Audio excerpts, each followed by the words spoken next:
Bonjour tout le monde, bienvenue à Québec Mountain Bike Podcast, le balado québécois dédié au vélo de montagne. Aujourd'hui, je suis au CNCB. Pourquoi? Parce qu'au fil de mes rencontres dans mon podcast, j'ai eu la chance de rencontrer beaucoup de personnes fantastiques, j'ai eu une tonne d'échanges vraiment passionnants. Mais au cours de ces discussions-là, au sujet de l'enduro puis du downhill, il y a un nom qui ressortait tout le temps. Constamment, on me parlait qu'il fallait que je rencontre cette personne-là. Ça fait qu'aujourd'hui, c'est pour ça que je suis ici au CNCB. Donc, je vous présente Maxime Bergeron. Bonjour Maxime. Bonjour Steve, ça va bien? Bien, ça va super bien. Et merci d'avoir accepté de me rencontrer. Maxime, est-ce que tu peux te présenter puis nous parler un petit peu de toi? Ben oui, dans le fond, je suis née à Ottawa, j'ai grandi à Ottawa. Donc, il n'y a pas beaucoup de montagnes là-bas, mais il y en a une en particulier où j'ai appris à faire du vélo de montagne. Donc, quand j'étais ado, justement, je me promenais en vélo pour me déplacer. C'était vraiment mon moyen de transport. Donc, pour aller chez des amis, je me déplaçais à vélo par des sentiers pour prendre des raccourcis. Puis finalement, j'aimais ça, passer des sentiers, c'était le fun. Puis, il y a des amis qui m'ont parlé d'aller faire du vélo de descente parce que c'était quand même, c'était le fun. Il y avait de l'adrénaline. Donc, j'étais allée là avec mon cousin une journée. Puis depuis ce temps-là, j'ai jamais arrêté. Puis ça, c'était en quelle année à peu près? Tu te rappelles-tu? Environ en 2008. En 2008? Ouais. OK. Puis, donc aujourd'hui, tu demeures à Bromont et, ouais. Tu travailles à Bromont. Aujourd'hui, je suis à Bromont. Je travaille à Bromont dans une job de rêve. Vraiment une vie de rêve, je trouve. Je travaille dans mon milieu, je suis passionnée dans mon milieu. Tout est proche, il y a du vélo à grandeur. Puis, justement, ici, tu travailles au CNCB. Et ton rôle, c'est quoi? Mon rôle au CNCB, je suis directrice des programmes sportifs. OK. Et qu'est-ce que tu fais concrètement comme travail? Donc, je m'assure que tous nos programmes sportifs au centre roulent bien, qu'on a assez d'entraîneurs, on fait de la formation, s'assurer que tout est bien délivré. Puis aussi, j'entraîne des gens, donc je coach aussi pendant l'année. OK. Dans toutes les disciplines ici ou certaines que tu spécialises plus que d'autres? Oui, donc je me spécialise plus en vélo de montagne. En descente, c'est certain. Je coach un groupe de filles à l'année qui compétitionnent en enduro et en descente. Donc, c'est super. Là, j'adore coacher ce groupe-là. Mais je coach quand même des groupes d'initiation, des groupes d'initiation en BMX, des groupes en dirt jump, d'initiation toujours. Là. Donc, j'aime ça, initier des gens, mais aussi plus aller en performance au niveau du vélo de montagne. Dans ton travail, qu'est-ce qui te passionne le plus? Ce qui me passionne dans mon travail, c'est vraiment voir la différence que tu peux faire chez les gens. Autant qu'un athlète qui compétitionne de haut niveau, une personne qui débute, juste lui montrer les clés pour que ça aille mieux, pour qu'il soit meilleur en vélo, puis de voir la progression, c'est ça que j'adore dans mon travail. Puis, en parlant de progression, donc bon, tu as commencé en 2008 à faire du vélo environ, c'est ce qu'on parlait tout à l'heure. Puis des premières épreuves de vélo de montagne, c'était autour de cette époque-là aussi, tu te rappelles-tu? Ça devait faire... j'ai roulé quelques années avant, tu sais. On a commencé... moi, j'ai commencé sur un hardtail. Donc, c'est sûr que je me lançais pas dans la compétition. Je voyais les gens compétitionner. C'était pas quelque chose qui m'attirait. Jusqu'à quelques années plus tard, il y avait une compétition Québec Cup au Cup Challenge à Camp-Fortune. Donc, c'était une course sur 2 jours. Donc, j'ai décidé de m'inscrire à une journée. J'ai réalisé que, j'ai beaucoup de croûtes à manger.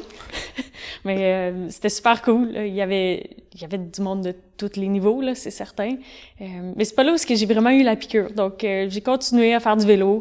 J'ai beaucoup aimé prendre des photos aussi. C'est quelque chose qui me passionnait dans le passé, prendre des photos de vélo, des photos d'action.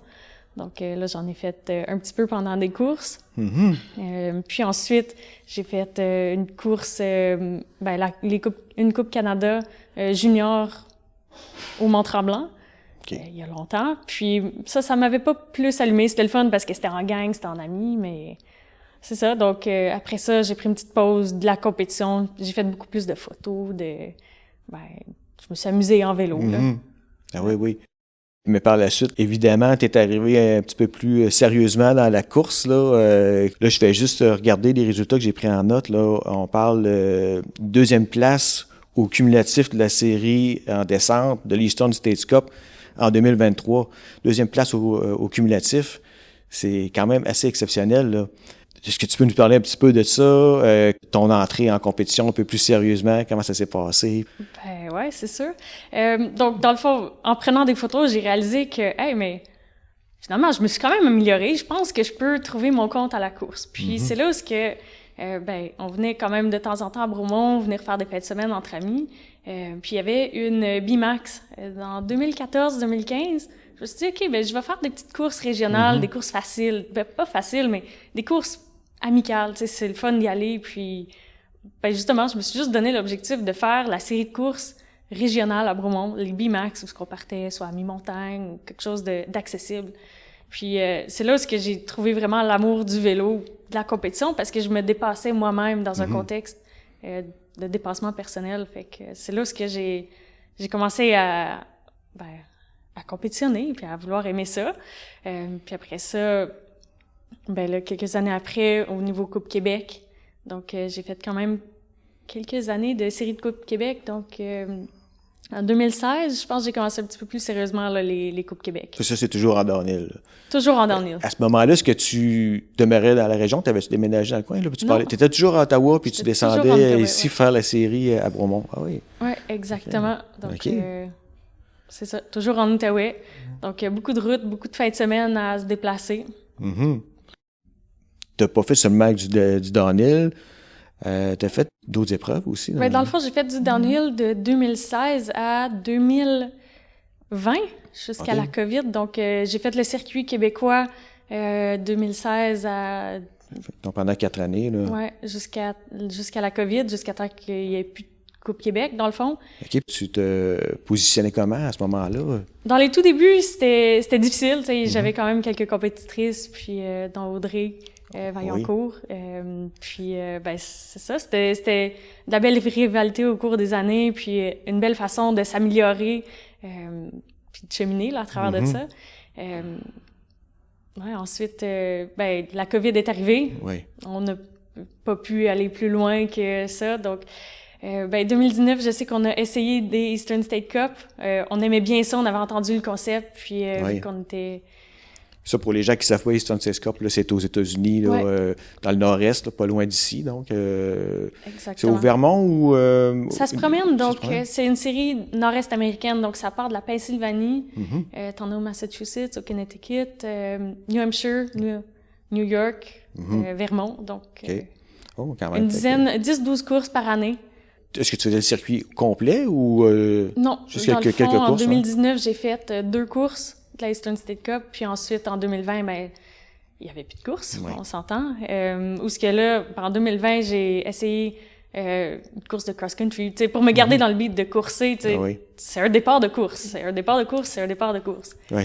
Après ça, j'ai fait des marins wildside en enduro, donc je me suis mis un petit peu plus à pédaler. J'en ai pas tant fait en 2020. 2021, à peu près une saison similaire. J'ai fait... mais là, je me suis dit, je vais m'essayer pour les marins wildside. Je vais faire une saison complète. Je me suis dit, je vais me forcer, je vais m'entraîner pour faire une saison complète de marins wildside. D'où ce que j'ai quand même bien performé, gagné quelques courses. Et puis là, j'étais première au cumulatif, mais malheureusement, toute la saison a été annulée. Donc... c'est ça. D'un côté, j'étais triste, mais de l'autre côté, j'étais contente parce que mon cœur restait encore à la descente. Quand j'ai eu la nouvelle que c'était annulé, j'ai sorti mon vélo de descente, puis j'ai jamais été aussi contente de rouler mon vélo de descente. C'est sûr que le vélo d'enduro, c'est le fun, mais je peux considérer que j'avais un petit vélo d'enduro. OK. Mais j'aime bien pratiquer de l'enduro pour aller faire une journée de vélo, c'est super, mais compétitionner, j'ai pas trouvé encore mon compte dans l'enduro. OK. Qu'est-ce que tu trouves dans l'enduro qui est moins attirant pour toi? Là? Pour moi, ce qui est moins attirant dans l'enduro, c'est sûr de sortir avec ses amis, d'avoir une gang, puis de découvrir des nouvelles pistes, c'est super cool. Le fait que je suis venue de la descente, pour moi, avoir une descente de reconnaissance, je trouvais pas que c'était assez, puis j'étais pas capable d'aller au-delà de mes limites. J'étais toujours un petit peu... je me retenais un petit peu parce que j'avais peur de faire une erreur, de chuter... c'est ça. Donc, je voulais rester au niveau sécuritaire. Fait que je trouvais que c'était un peu trop de pousser pousser la limite. De rouler blind, là, comme on dit, Ouais. c'est pas évident. C'est pas mon fort. Non. Puis au niveau de la durée des épreuves, la longueur des épreuves, là, des fois, c'est des grosses journées quand même en enduro. Comment tu trouvais ça? Écoute, la première course, c'était difficile. Je te le cacherai pas, tu sais, mais je pense que c'est ça aussi, j'ai trouvé le fun dans ça, de me dépasser à chaque fois, que chaque montée, c'était plus facile, chaque course, les montées étaient plus faciles. C'était plus le fun aussi, fait que, ouais. OK, donc c'est vraiment plus parce que t'es une coureuse downhill dans l'âme, là, t'aimes approfondir les lignes, puis être capable de pousser là, le plus que tu peux avec ta connaissance du terrain. Ouais. C'est ce que tu retrouves un petit peu moins en enduro, là. Exact. Mais rouler en enduro pour une journée, c'est le fun, là. Avec des amis aussi, c'est vraiment trippant, là. Ouais, c'est sûr. Donc, ouais, en 2020-2021, c'était de l'enduro. Après ça, 2022, ben, on est retourné courser un petit peu plus aux États-Unis en descente. OK. Ouais. En 2022, tu m'as dit que tu avais fait des bons résultats quand même Ouais, aussi. je suis arrivée encore deuxième au cumulatif, puis 2023 aussi. Fait que donc, 2 années de suite, deuxième au cumulatif dans le Eastern States Cup. Ouais, mais on se le cacherait pas, la jeunesse, ça s'en vient fort. C'est qui avait la première place? Est-ce que tu te rappelles? Ouais, c'est Maisie Hayden, une autre coureuse des États-Unis qui est quand même assez forte de calibre, là. Puis là, on parle de quelle catégorie d'âge? C'est au niveau élite, ça? Ouais, élite et pro, là. Aux États-Unis, ils appellent ça pro, mais c'est l'équivalent d'élite ici au Québec. Il y a quand même beaucoup de monde là, qu'on voit sur la Coupe du Monde là, qui court dans ces courses-là. Là. Ouais, il y en a quelques-unes, là, c'est sûr. Il y en a pas beaucoup, mais les quelques-unes, ça te fait questionner, puis pouvoir te dépasser un petit peu plus. Là, c'est vraiment le fun. Hey, c'est bien. Mais aussi, l'an dernier, si je me trompe pas, tu es allé en voyage, tu es allé en Autriche, hein? Ouais, je suis allée en Autriche pour les championnats du monde de pump track. De pump track? Ouais. Et puis, comment ça s'est passé? C'était vraiment le fun. Dans le fond, je me suis qualifiée pour les championnats du monde au Mont-Saint-Anne. Okay. Il y avait une compétition, je me suis dit, hey, tu sais, pourquoi pas? Je vais amener mon vélo de dirt jump. Ça fait plusieurs années que je fais de la pump track, tu sais, je m'amuse, puis c'est quand même un bel outil pour te perfectionner en vélo de montagne. Absolument. Hein? Fait que là, le lundi après la Coupe du monde, tout le monde en forme, on est parti, on a fait les qualifications, où est-ce que je me suis qualifiée. Puis la dernière course des Eastern State Cup, les finaux, d'habitude, je regarde jamais mon téléphone les week-ends. J'ouvre mon téléphone, je reçois un courriel de Vélo Solutions où est-ce que je me suis fait inviter. Okay. J'ai eu vraiment l'offre, l'invitation de venir en Autriche pour les championnats du monde. Wow. Fait que là, je suis au finaux, puis je suis comme, OK, je vais y réfléchir. Je me suis dit, OK, mais non, c'est l'opportunité, il faut que j'y aille. Puis, faut que j'aille voir mon niveau, puis je vais essayer de me dépasser. Donc, j'ai passé 1 mois après la fin de ma saison de descente à m'entraîner.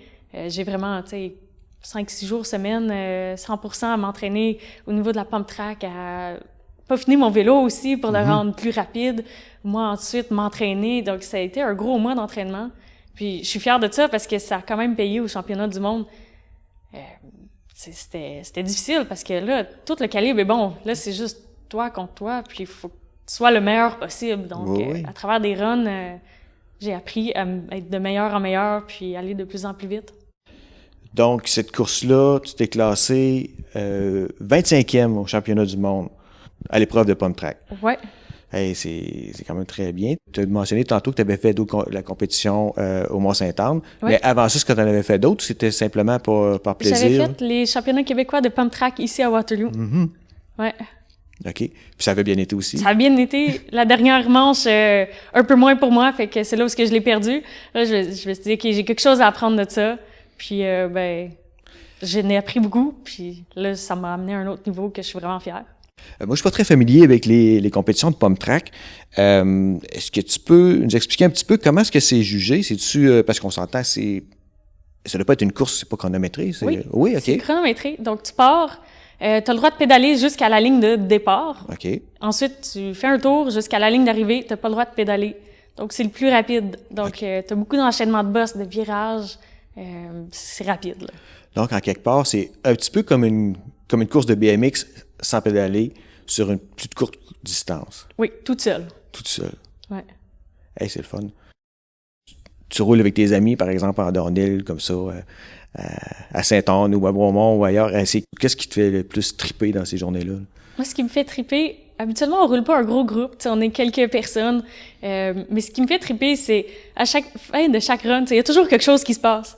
Là, c'est quand t'arrives, c'est comme « Ah, t'as-tu vu ça? » Là, tu sais, il y a toujours quelque chose qui se passe. Ou « Ah, cette roche-là, j'ai glissé. » Ou j'ai presque, tu sais, je me suis presque éclatée à cette place-là. Souvent, en espérant que ça arrive pas trop souvent, mais il y a tout le temps quelque chose qui se passe. Ou des fois, tu sais, je pars un petit peu derrière, là, je vois une trace, puis hey, c'est toi qui as fait cette trace-là. Ah ouais, t'aurais dû voir ce que j'ai fait.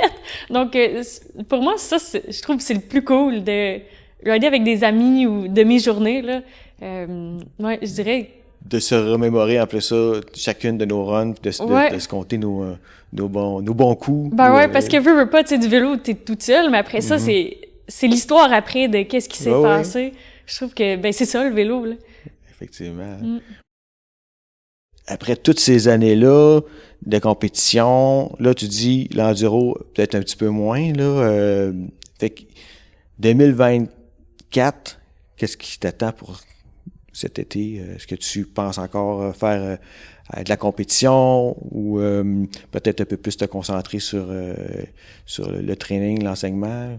Comment ça s'annonce? Ben, 2024, écoute, je sais pas, l'année est encore tôt, mais c'est sûr que je veux continuer à coacher, vraiment amener mon expérience aux plus jeunes pour avoir une relève encore plus forte, c'est ça le souhait. C'est sûr que j'aimerais ça peut-être aller faire quelques compétitions au niveau national que je suis jamais allée pour voir c'est quoi pour ensuite le coaching pour pouvoir ramener à ça. Ça c'en est un volet. Puis après ça, ben s'il y a des événements qui se pointent puis ils semblent très intéressants, ben peut-être que j'irai faire un petit tour là. Justement un peu comme cette année, ben comme 2023 là avec ben j'ai fait quand même 2 courses d'enduro, même si je dis que j'aime pas ça, j'en ai quand même fait, puis j'ai quand même eu du plaisir. Puis des courses de pump track, fait que juste garder le côté plaisir du vélo parce que je pense ben c'est de là la base, tu sais je fais du vélo pour le plaisir là. Fait que ouais, garder ça le fun en 2024. Cool. Puis là je pense que je connais la réponse là, mais là je vois que t'as plusieurs types de disciplines que tu pratiques, plusieurs choses que t'aimes, mais fait que t'as certainement plusieurs vélos différents. Si tu en avais juste un à choisir, à garder, là, ça serait lequel? C'est une réponse difficile. Je sais pas comment te répondre ça. Si je te dis pour le prochain mois, si j'ai un vélo à garder, ça serait peut-être, je sais pas. Mais là, mettons l'été. Ouais. les bon mois est ouvert, les pistes de downhill sont ouvertes, les sentiers d'enduro sont ouverts. Il y a les pump track extérieurs, tout est disponible, là. Je dirais un vélo de descente qui peut pédaler. Si c'est juste un vélo, ça serait ça. Je pourrais me contenter de ça, mais on n'a pas encore trouvé la réponse. Donc, un enduro? Pas sûr, hein? Pas sûr, ouais. OK, on va garder ça de côté. Peut-être que ça sera un downhill, hein? Peut-être, ouais, un downhill qui se pédale. Un downhill qui se pédale, OK. Mais c'est quand même drôle. J'ai déjà réussi à faire un enduro avec mon vélo de downhill. Ah oui? Ouais. Donc, monter la montagne? Ouais. J'ai trouvé une tige de selle plus longue. J'arrivais en bas, je montais la tige de selle. Je montais avec 7 vitesses. J'ai réduit mon plateau d'en avant, un petit plateau. Donc, j'ai monté quand même une bonne partie de la montagne sur mon vélo et une autre bonne partie à pied. OK. Donc, ton vélo de downhill ne doit pas être très lourd. Non. OK. Qu'est-ce que tu roules comme vélo de downhill? Présentement, je roule un Prime Rocket. Donc ça, c'est un gros vélo, mais j'ai fait l'enduro sur mon ancien Norco Orum. OK. Ouais. Une fille pleine de ressources. Ouais. Mais c'était pas récent, là. C'était quand il y avait les Juliana. Donc, une course d'enduro juste pour femmes. OK. Hey, plus qu'une centaine de participantes, là, si je me rappelle bien, pour un enduro féminin. C'est super bon. Ça fait combien d'années, ça? 2018, 2019? Ouais. C'est quand même impressionnant de voir ça au nombre féminin, là. Ben, je comprends. Ouais. Parce que déjà, juste pour le nombre de participants, une centaine de participations, là, si c'était mix, ça serait déjà beau. Mais juste femmes, ça démontre à quel point, à ce moment-là, c'était très, très populaire. Hein? Ouais, puis c'était vraiment amical. C'est ça que je trouve qui a vraiment rassemblé tout le monde, là. Ben, c'est peut-être ça, hein, qui attirait les gens vers l'enduro au début. C'était le côté sorties entre amis, découverte d'une montagne ou d'un sentier qu'on connaît un peu, là, puis surtout avoir du plaisir en groupe. Là.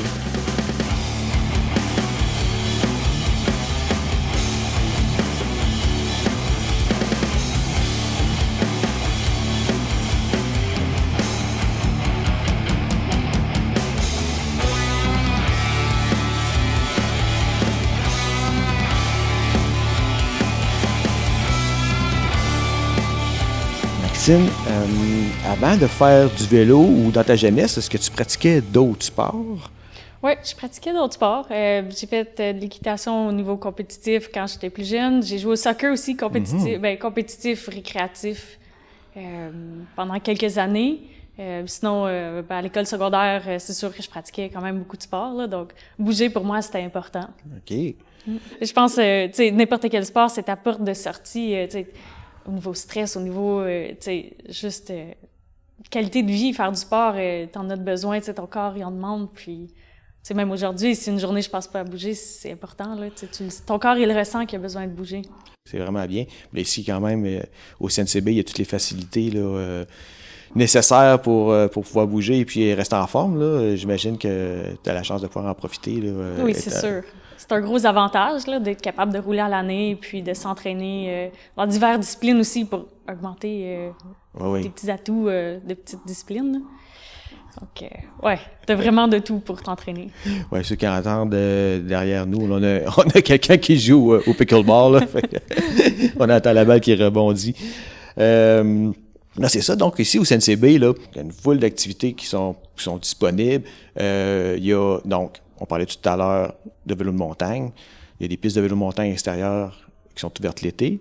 Oui, puis l'hiver, sur notre site, il y a du fat bike aussi. Donc, vélo de montagne, fat bike. Il y a BMX à l'extérieur. Oui. Une très belle piste de BMX.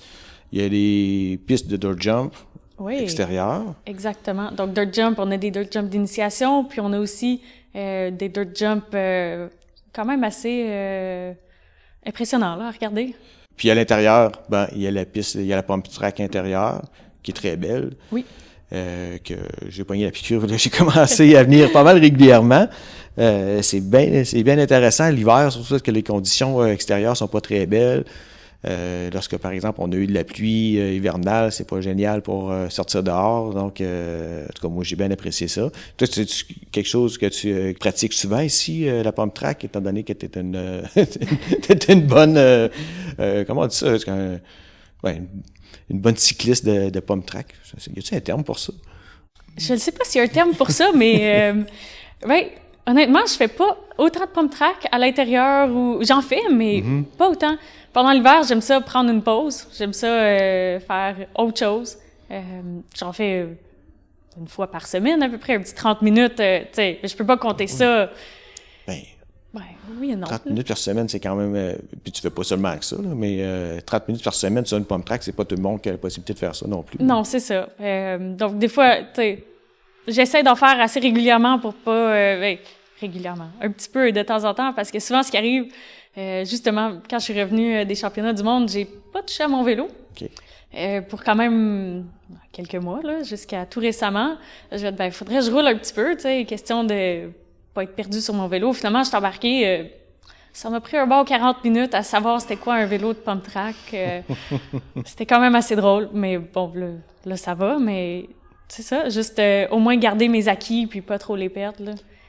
Mais avec ça, tu sais, l'hiver, l'entraînement, ça se joue aussi sur la piste, qui est quand même un bel atout, le vélodrome. Le vélodrome ici, oui. Est-ce que moi, j'ai pas encore essayé ça.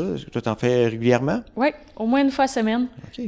Donc, je me suis intégrée dans les cours parce que je trouvais ça le fun de suivre des cours. Aussi, c'est une autre motivation pour s'entraîner. Puis après ça, j'essaie de rentrer une autre fois un petit peu du cardio dans mon entraînement. Donc, soit avec de la piste, du fat bike, du ski, un peu de tout, là. Oui. C'est bien. C'est ça. Puis les journées où il fait encore moins beau, il y a des gyms ici. Il y a des très beaux gyms.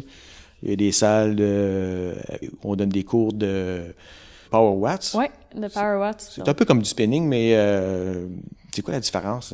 Donc, Power Watts, c'est vraiment une entreprise, donc c'est Paolo qui a vraiment parti ça, puis c'est des entraînements bien conçus, pour tout le monde pour pouvoir s'améliorer là, au cours d'une session. Fait que c'est vraiment super. Il y a un écran devant toi, et puis j'imagine que c'est un petit peu comme le Swift, ces trucs-là, mais pas vraiment. T'as un mélange? T'as quand même des targets à respecter de wattage selon ce qui est prescrit. Puis, c'est ça, t'essaies de suivre. Puis après ça, t'as des jeux là entre les personnes qui sont avec toi. T'as des défis aussi à travers toutes les Power Watts. Donc, c'est vraiment bien, là. Ah ben, c'est bien ça. Fait que, donc, ici, cet hiver, est-ce que tu donnes des cours à des groupes? C'est l'été que tu t'entraînes une équipe de filles? Oui, je les entraîne aussi l'hiver. L'hiver donc, aussi, OK. C'est le seul groupe récurrent que je coach. Je coach des cliniques aussi, plus sporadiquement, mais le groupe de filles, c'est le seul groupe que je coach avec des récurrences là, à chaque semaine. Donc, donc ça, c'est un groupe de filles qui font de la descente. Et de l'enduro. Et de l'enduro. Ouais. Ils souhaitent compétitionner ou... c'est ça, commencer la compétition, là. Et puis, c'est des filles de quel âge environ? Entre 13 et 18 ans. Entre 13 et 18 ans. Donc, l'hiver, le niveau, disons, terrain est pas le même que les niveaux à l'intérieur. Parce que c'est sûr, à l'intérieur, c'est plus facile côté terrain, tu sais. C'est sûr que des différents niveaux, je les amènerai pas dans les mêmes pistes, travailler les mêmes choses. Mais à l'intérieur, c'est plus facile de gérer cette différence de niveau-là. Donc, avec eux. Qu'est-ce que vous faites l'hiver à l'intérieur? On fait de l'entraînement combiné. OK. Donc, puis on a fait ça l'année passée. J'ai trouvé ça très payant. Là, j'ai vu les résultats au courant de l'été. C'était incroyable. Là. Donc, là, cet hiver, c'est ça. J'ai décidé de continuer sur la même thématique. Puis ça consiste en quoi, ça, un entraînement combiné? On fait 1 heure de musculation combinée avec 1 heure de vélo. OK. Donc, tous les acquis... Donc, on travaille au niveau musculaire selon la période de l'année... exactement une phase. On va travailler en musculation, puis après ça, on va aller sur le vélo. Donc, comme ça, ton corps, il oublie pas nécessairement comment piloter le vélo, même s'il a travaillé les muscles d'une certaine façon. Donc, on fait pas juste de la pump track. Les filles sont initiées à la piste. On fait des entraînements sur la piste. OK, donc vous profitez là, de toute la panoplie intérieure qui est disponible. Exactement. Est-ce que tu pourrais mentionner tes plus gros highlights ou les résultats dont tu es le plus fier? Ben oui, certainement. J'en ai quelques-uns qui me ressortent, qui ressortent du lot. C'est peut-être pas les résultats où ce que j'ai eu que j'ai gagné, mais c'est les résultats pour moi qui valent le plus.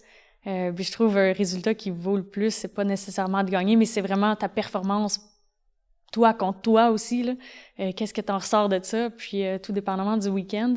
Je dirais... ma première Coupe Québec que j'ai gagnée en 2016, ça, c'en est une. C'était à Owl's Head.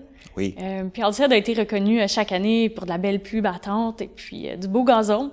Et puis, des belles pistes, là. J'adore la piste. Puis, cette année-là, comme de fait, il a mouillé. Puis, c'était glissant, évidemment, parce qu'on s'entend... c'est ça. C'était très glissant. Puis... c'était la seule course où il te fallait des pneus de boîte. Fait que là, au début de la saison 2016, je me suis équipée des pneus de boîte, tout ça, jamais utilisé. On arrive à la course, c'est bien mouillé. Je me rappelle encore, t'as un petit bois, tu ressors du bois, t'as un gros champ de gazon qui descend avec un beau petit virage à droite. OK. Là, t'espères de rester sur ton vélo. Fait que je suis partie, je me rappelle encore, je suis partie pour ma descente. Justement, Audrey, qui était compétitrice contre moi, tu sais, nous deux, on est partis. Moi, tu sais pas qu'est-ce qui se passe dans la run de l'autre. Fait que tu te concentres juste sur toi. Je suis partie, puis premier bas, j'ai glissé dans un petit arbre, c'est correct, c'est pas grave, tu continues. Là, sors de là, tout se passe bien, fini la course. OK, je suis contente que, tu sais, il y a rien de majeur qui est arrivé, tu sais, je suis quand même tombée durant le week-end pendant les pratiques. Tu sais, le restant, c'était super, comme, j'étais toute fière, puis là, en plus d'avoir remporté, ça, c'était ma première Coupe Québec où ce que j'ai remporté. J'étais super heureuse du résultat du week-end, puis aussi juste le fait de, comme, tu sais, c'est un peu un week-end warrior, tu sais, tu pars dans la boîte, c'est... C'est vraiment un dépassement personnel. Ah ouais, fait que... On est fiers après ça. Exactement. Fait que juste d'avoir passé à travers du week-end, puis ça, c'était déjà une étape. Puis après ça, d'avoir gagné, c'était la cerise sur le Sunday, là. Ouais, ça, c'était quand même mémorable, là, je m'en rappelle encore aujourd'hui. C'est fun de courir sous la pluie dans la boîte, hein? C'est drôle parce que moi aussi, un de mes meilleurs souvenirs, c'était une course sous la boîte. Écoute, après une saison de course sous la boîte, là, j'ai hâte de rouler dans du sec. Là. Oui. Dans le fond, chacune de nos courses en 2023, sauf une, c'était de la boîte. Ah oui. Oui. Donc, je peux te dire qu'il y avait du lavage puis du nettoyage de vélo. OK. Un autre résultat qui me sort, qui est resté au fil des années, c'est quand on est descendu à Windrock, au Tennessee, en 2019. Mm-hmm. Donc, on est allé pour les nationaux là. Le but, c'était d'essayer d'accumuler des points, puis tout ça, peut-être aller dans l'Ouest. Il y avait plein d'objectifs. Mm-hmm. Mais c'est ça, c'est au mois de mars aussi, il faut pas oublier. Fait qu'on s'est dit, on va partir la saison tôt, comme ça, t'arrives après ça à Tremblant pour la Coupe Canada, t'as déjà coursé, t'es prêt. Écoute, on est parti dans la tempête de neige, la neige nous a suivis. Oh. On dormait en camping. On n'était pas prêts pour ça, mais bon, on dormait en camping. Puis il neigeait. Ouais, des petits flocons, là. OK. Ouais, on est arrivé là-bas, puis c'est là où j'ai appris après à faire des track walks en partant d'en haut, pas de monter d'en bas. Mm-hmm. Parce que quand tu regardes la piste d'un autre angle, Mm-hmm. je te dirais, tout a de l'air plus à pic, tout a de l'air plus gros. Fait que pour moi, ça a été un gros défi. Première run de pratique, c'était difficile. Mm-hmm. Hey, je me demandais comment j'allais passer. Puis là, t'en fais 2, 3, OK, tu te remets sur le vélo. Finalement, tu sais, j'étais bien contente d'avoir passé à travers le week-end, puis tout a bien été, les qualifs. Tu sais, c'était la première qualif aussi qu'on faisait. Tu sais, j'avais jamais fait ça. Fait que là, j'étais arrivée, au résultat final, j'étais arrivée 5e. Fait que là, j'ai fait, wow, OK, j'ai coursé. Tu sais, c'est là où ça m'a montré l'opportunité que je pouvais continuer à me dépasser puis aller chercher, aller viser plus haut. Hey. Parce que t'avais des filles, justement, là, au niveau national, aux États-Unis, c'est un petit peu plus fort, puis... Oui, il y a du gros calibre. Hey, c'est très bien, Il y bravo. avait du gros calibre, fait que non, ça, c'était une course qui m'a quand même marquée. Mais quand tu dis « on », fait que tu voyages pas seul? Non. Là, au Tennessee, on est partis, on était 4 amis. Mon conjoint maintenant, puis 2 autres de mes amis, on est partis en pick-up, bien loadés, il n'y avait pas de place pour grand-chose. On était à côté, bord à bord, puis on a voyagé en auto. Fait que ton conjoint, est-ce qu'il fait de la compétition aussi? Oui. Ah oui, OK. Ouais. Lui aussi course en pro, Patrick Paris-Martin. Oh.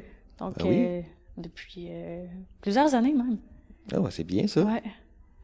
Ça fait que mutuellement, les deux, vous vous retrouvez dans ce sport-là merveilleux.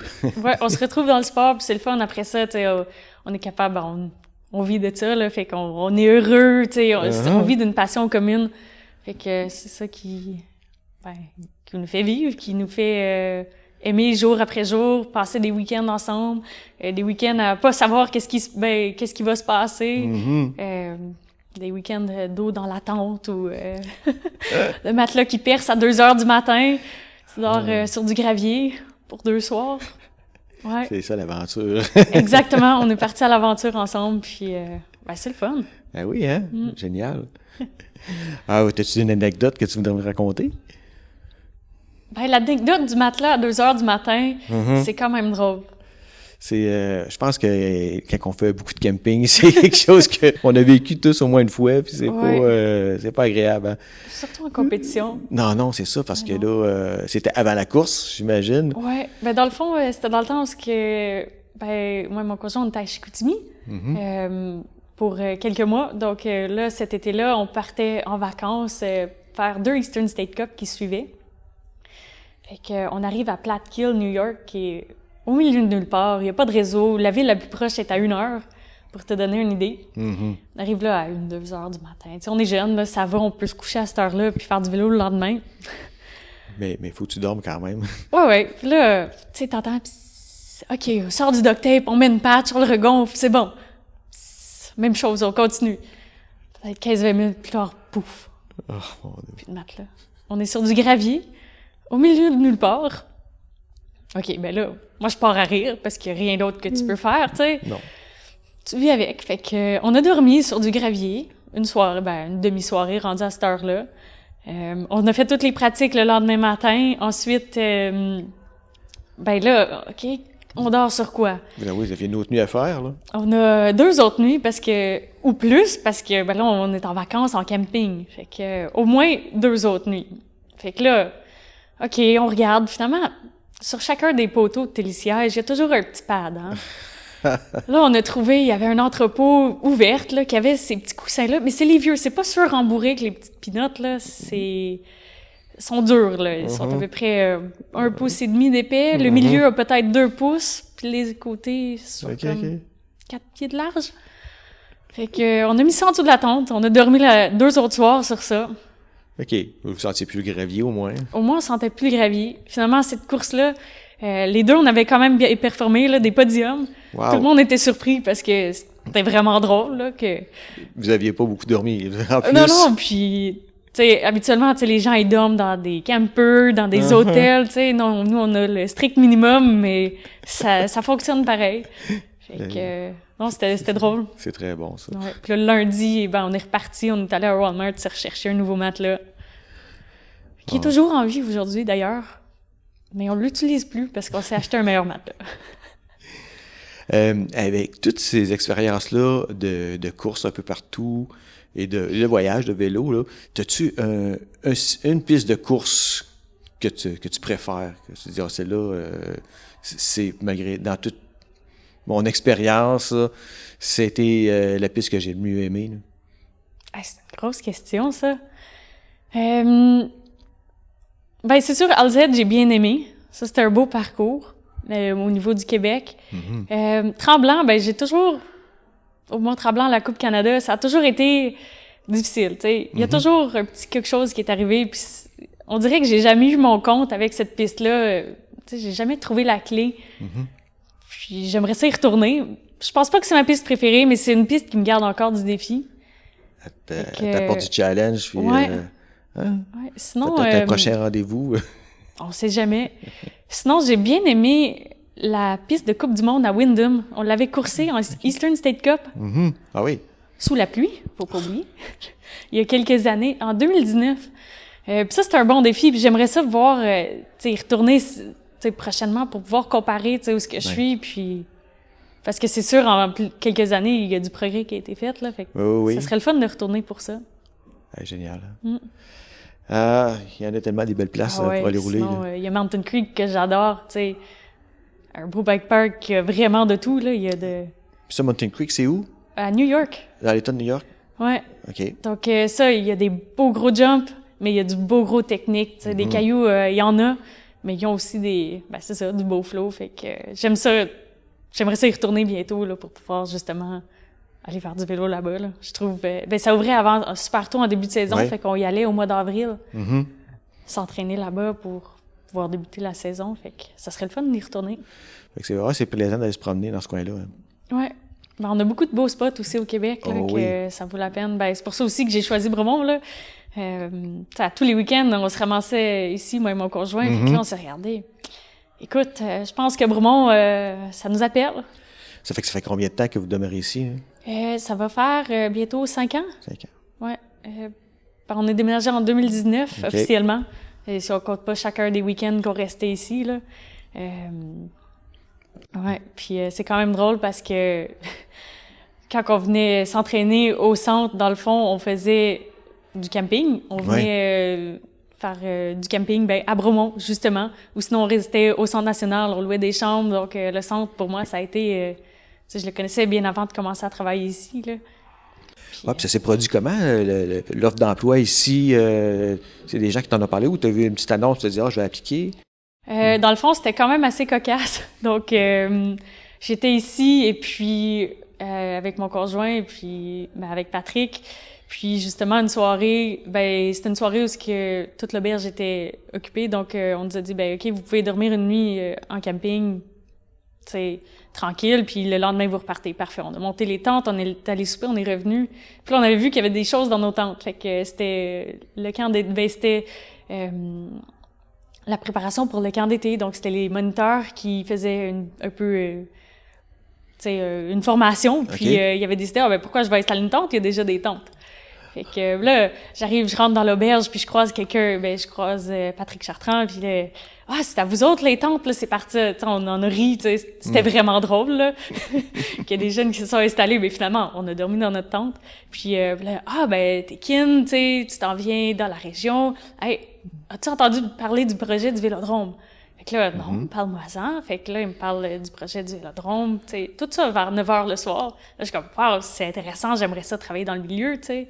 Ça, donc, c'était au moment où il pensait construire l'édifice où on est actuellement ici. Oui. Okay. Donc, mettre le Vélodrome, qui était anciennement un Vélodrome extérieur, de faire le bâtiment pour le mettre intérieur. C'est ça. Donc, on me parle de ce projet-là. Je suis vraiment intéressée. Fait que là, hey, envoie-moi ton CV. Fait que j'envoie mon CV. Je suis venue passer 2-3 jours dans les camps ici pendant l'été. J'ai trippé. Fait que j'ai fait, ben oui, je commence quand? Fait que ça, c'était au mois d'août, septembre 2019. On est arrivé ici. Ouais. Hey, c'est le fun. Oui. Ah, ben t'as l'air vraiment heureuse, puis c'est très bien, hein? T'as l'air à ta place, je pense, hein? Ouais, je pourrais pas dire autre chose. Non, c'est la joie de se lever le matin, tu sais. Oui, tu vas travailler, mais c'est quelque chose que t'es passionné, puis moi, je trouve que ça en vaut beaucoup, là, de travailler dans ta passion, là. C'est gros. Je comprends. Je te remercie beaucoup d'avoir accepté de me rencontrer aujourd'hui. Puis, si les gens veulent te suivre ou voir un petit peu qu'est-ce que tu fais, est-ce qu'ils peuvent te voir sur les médias sociaux? Merci. Merci. Oui, ils peuvent me suivre sur Instagram. Sous Maxime Bergeron. Pas plus compliqué que ça. Okay. Ils peuvent me suivre. Sinon, s'ils veulent plus des conseils et tout ça, venir nous voir au centre. On est quand même une belle équipe. Fait que... Absolument. Ouais, on est chanceux d'être à Bromont. Bon, fait qu'on va inviter les gens à venir te voir. Et puis, j'espère qu'on va avoir la chance de se croiser sur les pistes cet été. Oui. Puis sinon, peut-être ici à l'intérieur sur le punk track ou sur la piste, on verra. Merci beaucoup. Oui, merci. C'est rare des fois qu'on a la chance d'entendre, tu sais, d'où ce que ça vient, tu sais. Je partage pas souvent mon histoire, d'où ce que je viens puis tout ça. Fait que c'est le fun que... je suis content de t'accepter. Ouais. Puis, c'est ça. Merci tout le monde. Et puis, à la prochaine. Merci. Merci tout le monde d'avoir écouté l'épisode. Si vous avez aimé, s'il vous plaît, allez liker et puis abonnez-vous afin de rester informé de l'apparition des prochains épisodes. Puis surtout, n'hésitez pas à partager à vos amis, de faire connaître le podcast. Et puis vous pouvez communiquer avec moi sur Instagram ou sur Facebook à QCMTB Podcast. Et puis à la prochaine!